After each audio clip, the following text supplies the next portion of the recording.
চালিয়ে যাব। খোদা হাফেজ। বাংলাদেশ জিন্দাবাদ। জামাত ইসলামী বাংলাদেশ জিন্দাবাদ। সংগ্রামী ছাত্র জনতা, তাদের রক্তের বিনিময়ে আমরা 26 স্বাধীনতা পেয়েছি।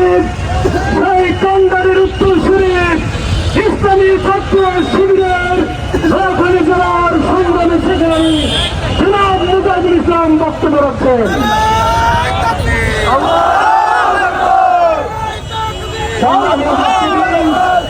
আপনারা জানেন, খুনিয়াশিনের গণহত্যার পর প্রধান দাবি ছিল খুনিয়াশিনের সহ সকল আওয়ামী লীগের বিচার করা। আমরা দেখতে পাচ্ছি 1 বছর অতিক্রম হয়ে গেলে দৃশ্যমান কোন বিচার করা হয় না।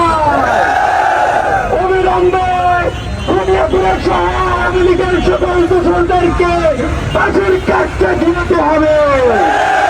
সংগ্রামী উপস্থিতি, আমরা বলতে চাই আওয়ামী লীগের বিচার জাতীয় পার্টিকে নিষিদ্ধ করতে হবে। রাজনৈতিক অঙ্গনে জাতীয় পার্টির কবর রচনা হবে। সংগ্রামী উপস্থিতি, আমরা লক্ষ্য করছি তারা বাংলাদেশে বড় দাবি করে, তারা পিয়ার পদ্ধতি নির্বাচন বুঝে না। যদি পিয়ার পদ্ধতি নির্বাচন না বুঝেন, আমরা উদাত্ত আহ্বান জানাবো বাংলাদেশ জামাত ইসলামী বিনামূল্যে পিয়ার পদ্ধতির কাজ করাবে। আপনারা অংশগ্রহণ আর যদি আপনারা না মানেন, আমরা আপনাদেরকে উদাহরণ হিসাবে দাঁড় করাতে চাই।